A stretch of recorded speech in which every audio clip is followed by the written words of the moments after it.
Warga perumahan Jakarta Garden City, JGC, di Cakung, Jakarta Timur, menggelar aksi demonstrasi pada Sabtu, 17 Januari 2026, menuntut perbaikan dari pengembang dan pengelola kawasan. Koordinator aksi, Wahyu A. Mariono, memaparkan 3 tuntutan utama, dimulai dengan perbaikan jalan dan fasilitas umum yang telah rusak sejak masa pandemi COVID-19.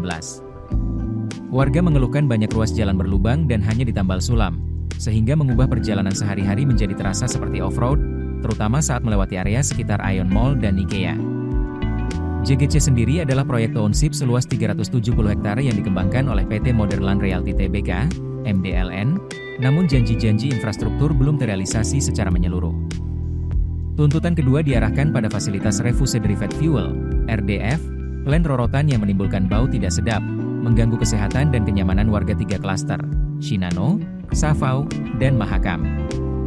Sejak uji coba operasional pada Mei 2025, bau sampah terus mengganggu, meski pihak pengelola telah menutup cerobong dan menggunakan truk tertutup.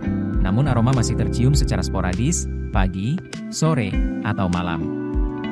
Wahyu menegaskan dukungan mereka terhadap program pemerintah, namun menolak dampak negatif yang dirasakan warga, dan menuntut tindakan tegas untuk mengatasi bau tersebut. Fasilitas RDF diperkirakan memproses sekitar 1.000 ton sampah per hari, dengan 150-200 truk melintas, sehingga potensi bau tidak hanya berasal dari transportasi, melainkan dari proses pengolahan di dalam pabrik.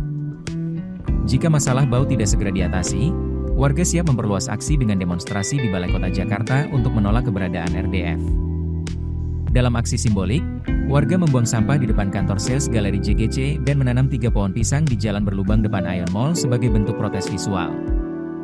Wahyu menambahkan, brosur penjualan tidak mencantumkan keberadaan pabrik RDF, padahal rumah yang dibeli seharga lebih dari 2 miliar rupiah kini dikelilingi masalah yang tidak dijanjikan. Tuntutan ketiga adalah pengelolaan mandiri iuran pengelolaan lingkungan, IPL, yang dianggap tidak transparan. Warga menginginkan kontrol penuh atas dana tersebut untuk pembangunan wilayah mereka. Wahyu menuntut agar manajemen segera menyerahkan pengelolaan IPL kepada warga, sehingga keputusan pembangunan dapat diambil secara partisipatif.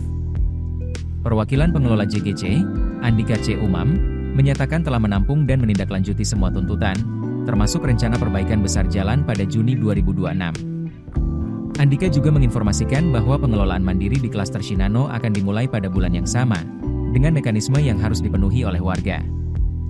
Mengenai RDF, Andika menegaskan bahwa operasinya berada di bawah kewenangan pemerintah daerah DKI Jakarta, bukan tanggung jawab langsung pengelola JGC, dan mereka telah melakukan mediasi dengan pihak berwenang. Demonstrasi ini menyoroti ketegangan antara harapan warga akan lingkungan yang layak dan realitas pengelolaan infrastruktur serta fasilitas sampah di kawasan modern yang sedang berkembang. Keputusan bisnis terbaik datang dari data, bukan tebakan. Mudah berlangganan Business Insight dengan subscribe with Google.